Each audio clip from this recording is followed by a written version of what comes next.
Welcome back to Mother's Corner for your weekly dose of horror.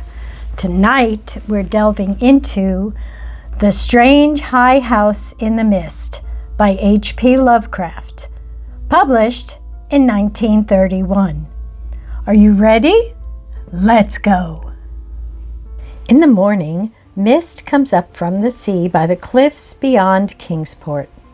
White and feathery it comes from the deep to its brothers the clouds, full of dreams of dank pastures and caves of Leviathan.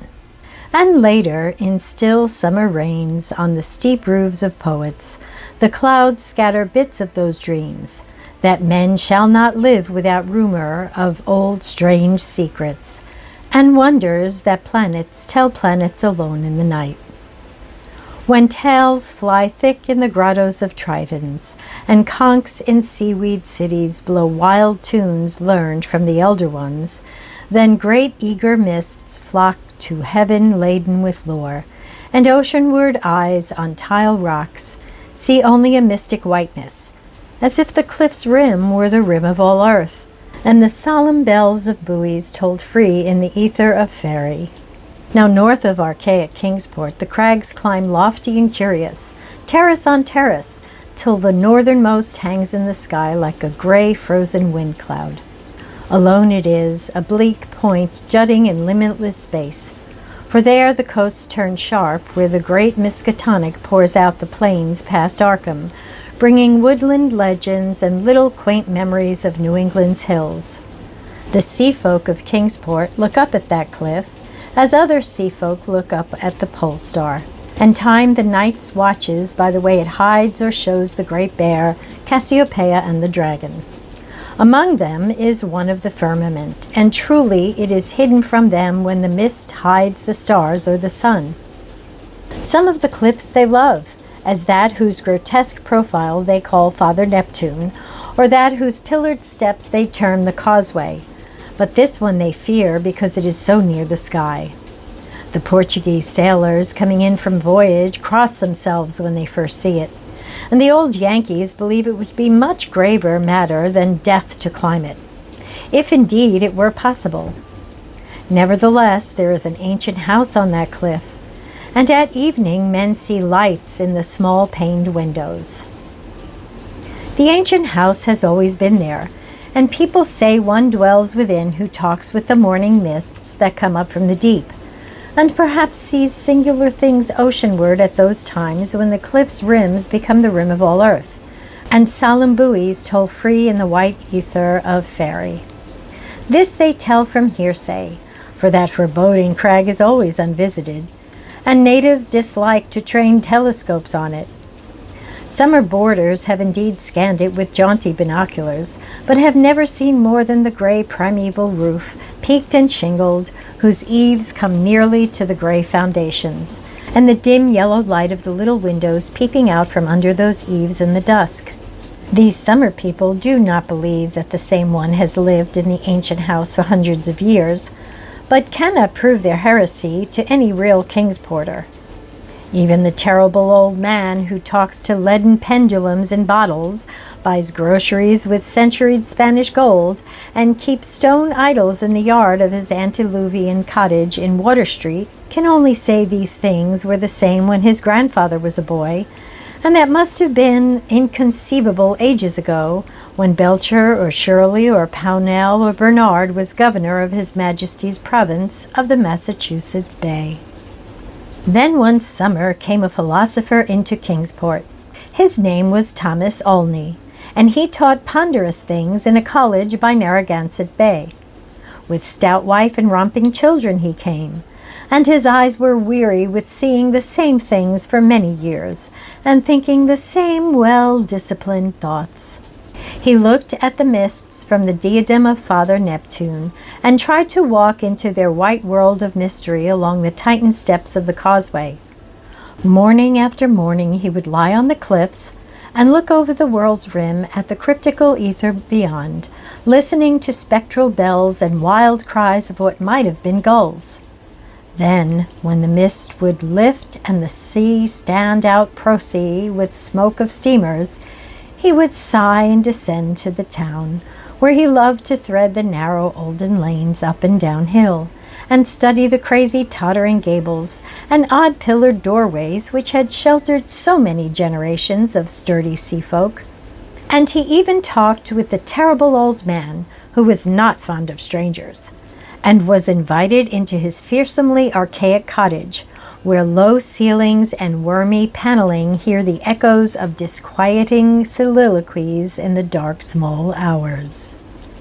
Of course, it was inevitable that Olney should mark the gray, unvisited cottage in the sky, on that sinister northward crag which is one with the mists and the firmament. Always over Kingsport it hung, and always its mysteries sounded in whispers through Kingsport's crooked alleys. The terrible old man wheezed a tale that his father had told him, of lightning that shot one night from up that peaked cottage to the clouds of higher heaven.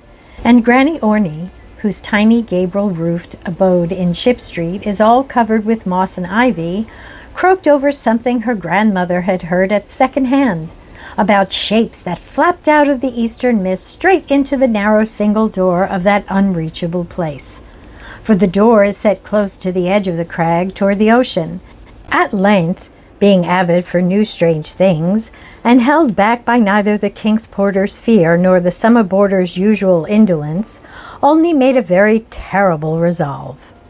Despite a conservative training, or because of it, for humdrum lives breed wistful longings of the unknown, he swore a great oath to scale that avoided northern cliff and visit the abnormally antique gray cottage in the sky. Very plausibly, his saner self argued that the place must be tenanted by people who reached it from inland along the easier ridge beside the Miskatonic's estuary. Probably they traded in Arkham, knowing how little Kingsport liked their habitation, or because being unable to climb down the cliff on the Kingsport side. Olney walked out along the lesser cliffs to where the great crag leaped insolently up to the consort with celestial things, and became very sure that no human foot could mount it or descend it on that beetling southern slope. East and north it rose thousands of feet perpendicular from the water, so that only the western side, inland and toward Arkham, remained. One early morning in August, Olney set out to find a path to the inaccessible pinnacle. He worked northwest along pleasant back roads, past Hooper's Pond and the old brick powder house to where the pastures slope up to the ridge above the Miskatonic and give a lovely vista of Arkham's white Georgian steeples across leagues of river and meadow. Here he found a shady road to Arkham, but no trail at all to the seaward direction he wished.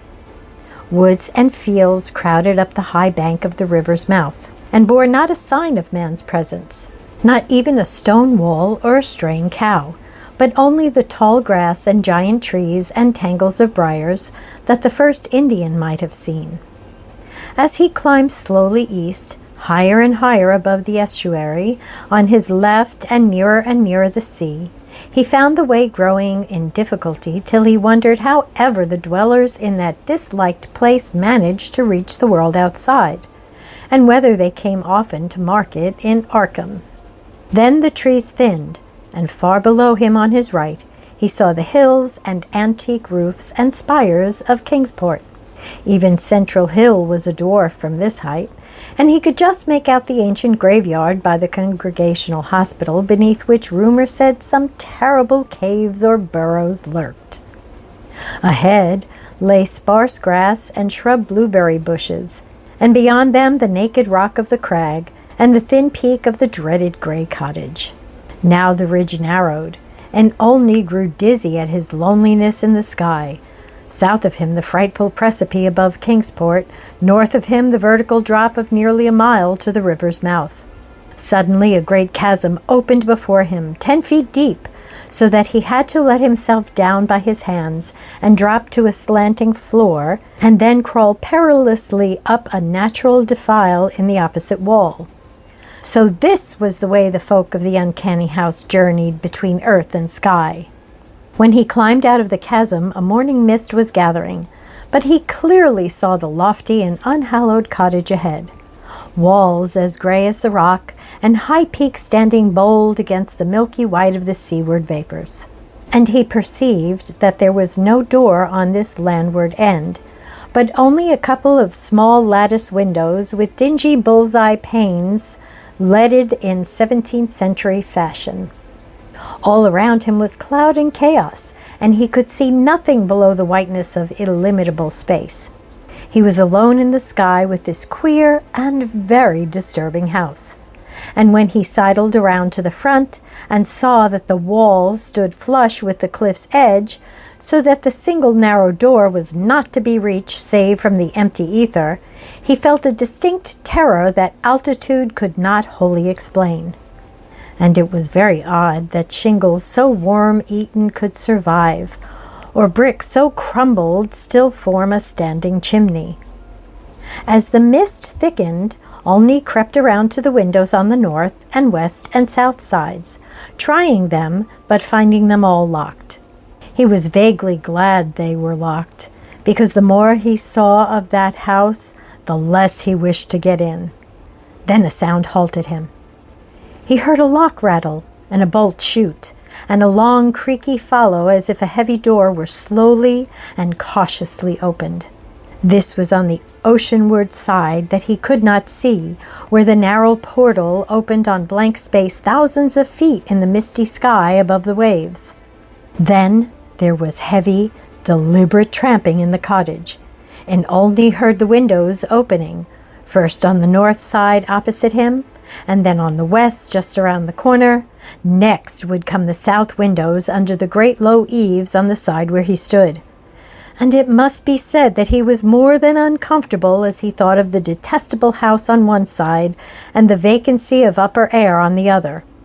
When a fumbling came in the nearer casements, he crept around to the west again, flattening himself against the wall beside the now opened windows. It was plain that the owner had come home, but he had not come from the land, nor from any balloon or airship that could be imagined. Steps sounded again, and Olney edged round to the north, but before he could find a haven, a voice called softly, and he knew he must confront his host. Stuck out of the west window was a great black-bearded face, whose eyes were phosphorescent with the imprint of unheard-of sights. But the voice was gentle, and a quaint, olden kind, so that Olney did not shudder when a brown hand reached out to help him over the sill and into that low room of black oak wainscots and carved Tudor furnishings. The man was clad in very ancient garments, and had about him an unplaceable nimbus of sea lore and dreams of tall galleons. Olney did not recall many of the wonders he told, or even who he was, but says that he was strange and kindly, and filled with the magic of unfathomed voids of time and space. The small room seemed green with a dim aqueous light, and Olney saw that the far windows to the east were not open, but shut against the misty ether with dull panes like the bottoms of old bottles. That bearded host seemed young, yet looked out of eyes steeped in the elder mysteries. And from the tales of marvelous ancient things he related, it must be guessed that the village folk were right in saying he had communed with the mists of the sea and the clouds of the sky ever since there was any village to watch his taciturn dwelling from the plain below.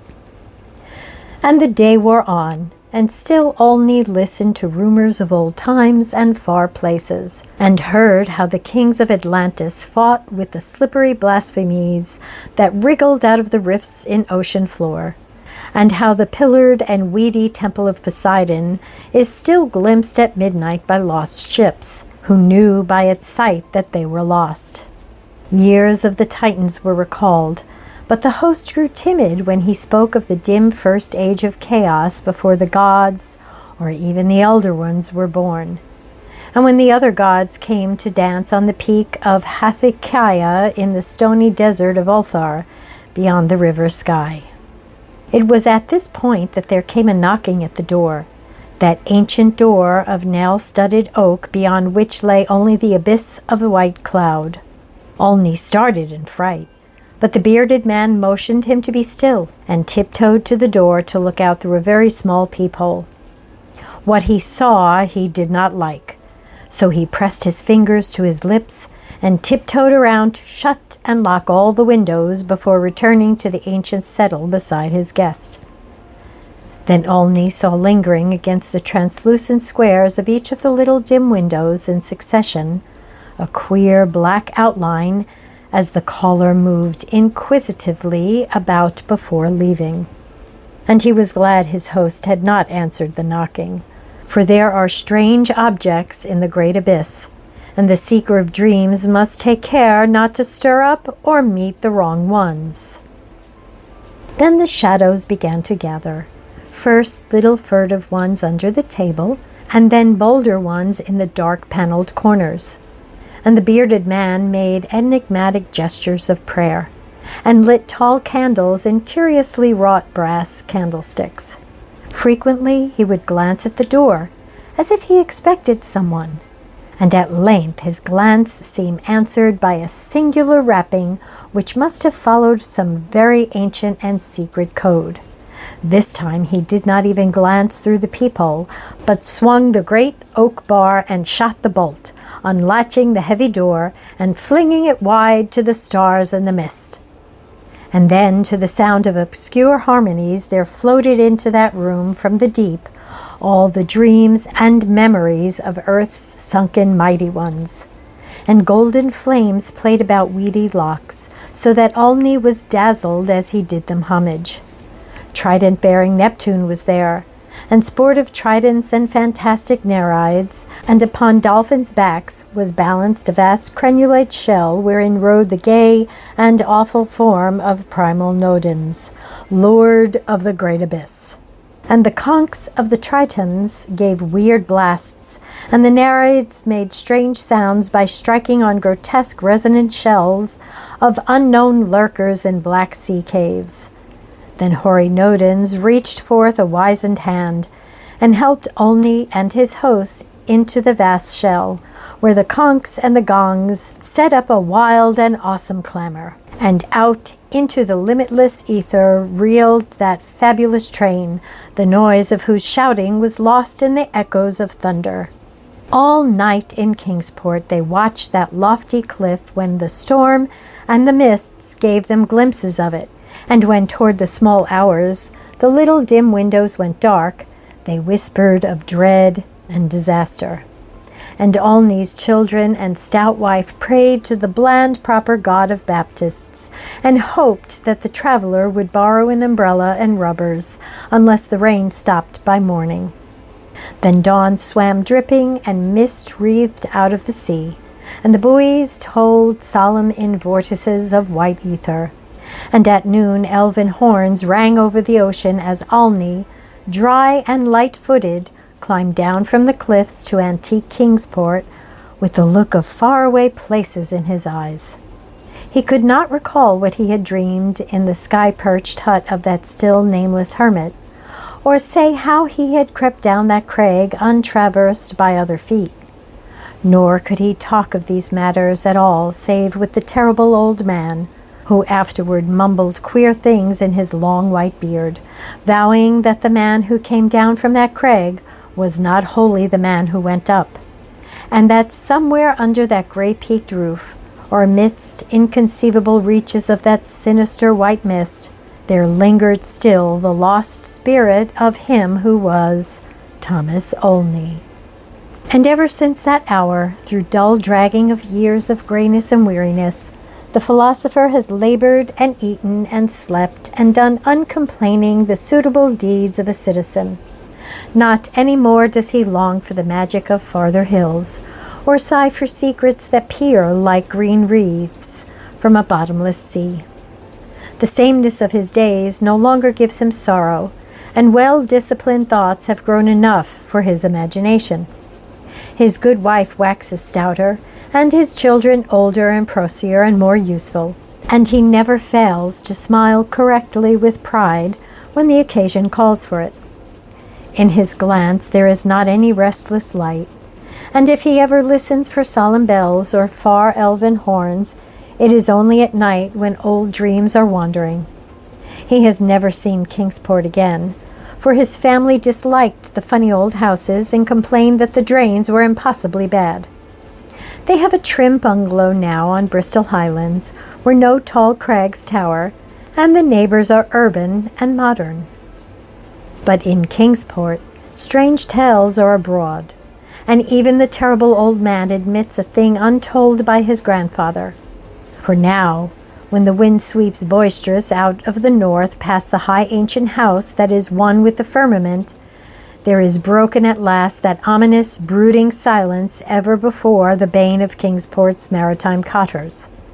And old folk tell of pleasing voices heard singing there, and of laughter that swells with joy beyond earth's joys, and say that at evening the little low windows are brighter than formerly. They say, too, that the fierce aurora comes oftener to that spot, shining blue in the north, with visions of frozen worlds where the crags and the cottage hang black and fantastic against wild coruscations. And the mists of the dawn are thicker, and sailors are not quite so sure that all the muffled seaward ringing is that of the solemn buoys.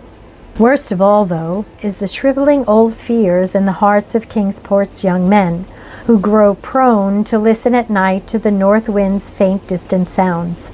They swear no harm or pain can inhabit that high-peaked cottage, for in the new voices gladness beats, and with them the tinkle of laughter and music. What tales the sea mists may bring to that haunted and northernmost pinnacle they do not know, but they long to extract some hint of the wonders that knock at the cliff-yawning door when clouds are thickest.